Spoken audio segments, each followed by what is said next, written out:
People that know me best know that I'm an impatient person.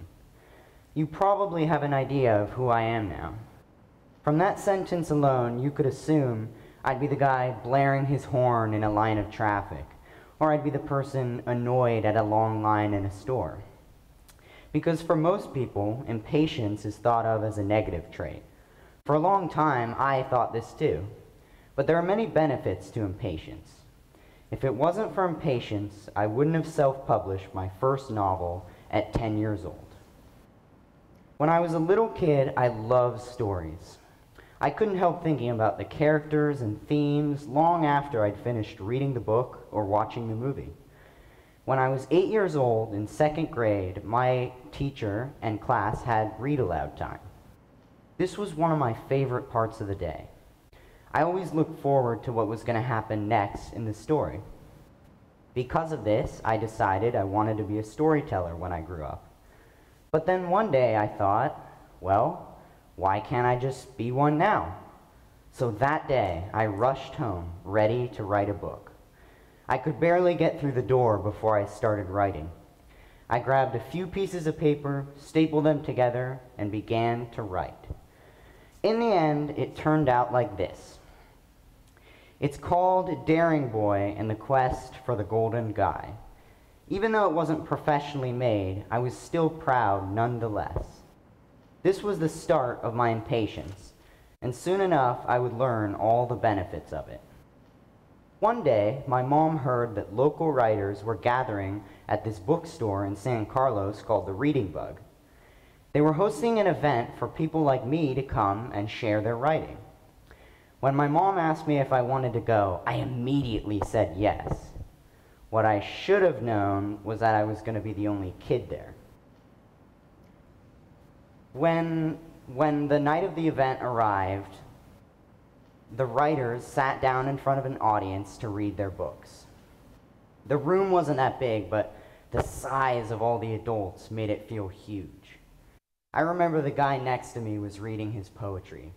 He talked about the moon's reflections in a pond and how shadows danced along the horizon.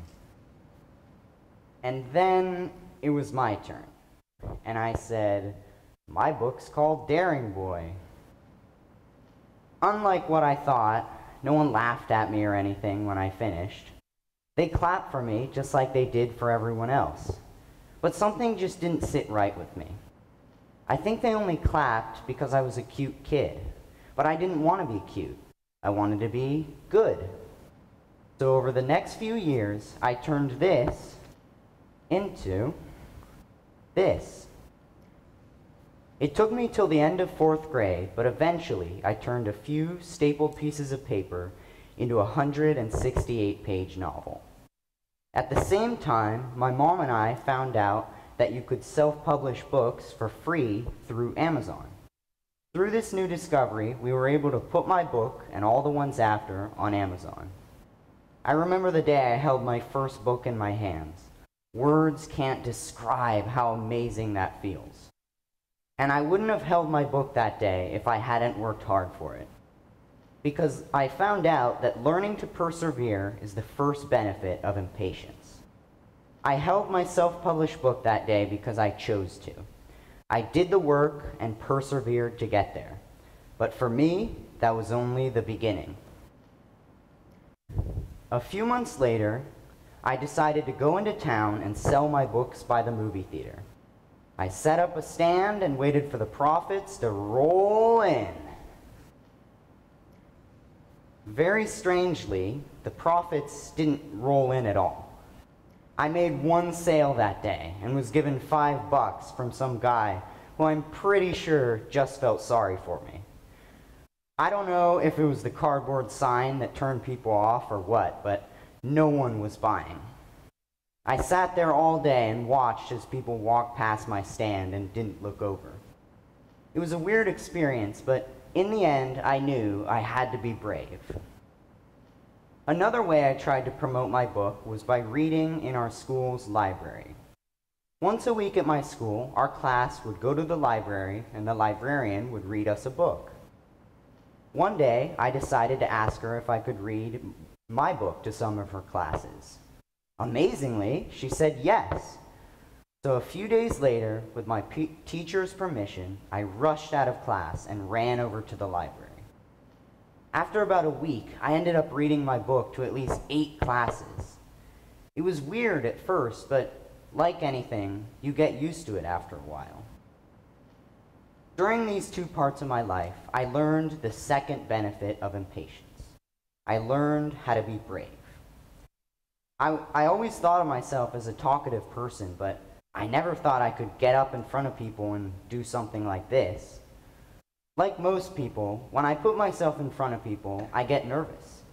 They could think I'm a fool. They could think my books are terrible. But it doesn't matter. If you love what you do, you have to put yourself out there. You have to be brave. So using my newfound bravery, I wrote 2 more books. I wrote Battle in 5th grade and The Wrath of the Super Bully at the end of 6th grade. Just like Daring Boy, I continued to read these books in the library and sell them as well. And it was during this time that I discovered the third benefit of impatience. One day, a kid's parent from my school texted my mom.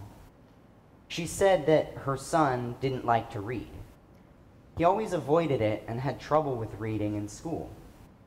When the mom was coming home from work one day, she found her son reading on the couch. He was reading my book, Daring Boy. The same book that made a man at a movie theater feel sorry for me was the one he chose to read. Parents of other kids told my mom and I similar stories. I never thought I could make an impact on someone like that. It made me realize that there was a point to what I was doing after all. It also made me realize that if I was impatient enough, I could inspire others to do the same. So at the end of 7th grade, I wrote my most recent book to date. This time, it was a picture book. By the end of a long week, I wrote and drew all the pictures.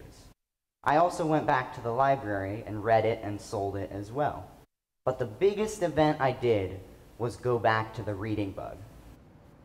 This time, they allowed me to have my own event for family, friends, and anyone else to come. When the night of the event came, I was ready. As I sat in my chair, I saw people I knew waiting to hear from me. I felt like the biggest person in the room. These people weren't there to hear poetry from some guy.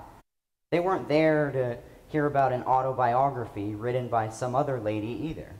They were there for me. So after an employee introduced me, I opened up my book and read. My book's called The Waiting Man, I said. My story starts with a man waiting on a stump. People occasionally walk by him and ask for his help, but he refuses. He's waiting for an opportunity of a lifetime. As the story goes on, these people begin to live their lives around him. They fall in love, start families, even create successful businesses, but he doesn't notice. He continues to wait, and he keeps waiting until finally he dies. There once was a man, a waiting man, waiting, but nothing happened. In that moment, I had the audience right there with me. They cared about what I was saying. And when they clapped for me at the end, they didn't clap because I was a cute kid. They clapped because I was good. Impatience was the reason I read my book that day. It taught me how to persevere, how to be brave, and it even gave me a chance to touch other people's lives. So that's why I'm impatient. That's why I wanted to be here as a freshman to tell you my story, so that maybe you can decide to be impatient too. Thank you.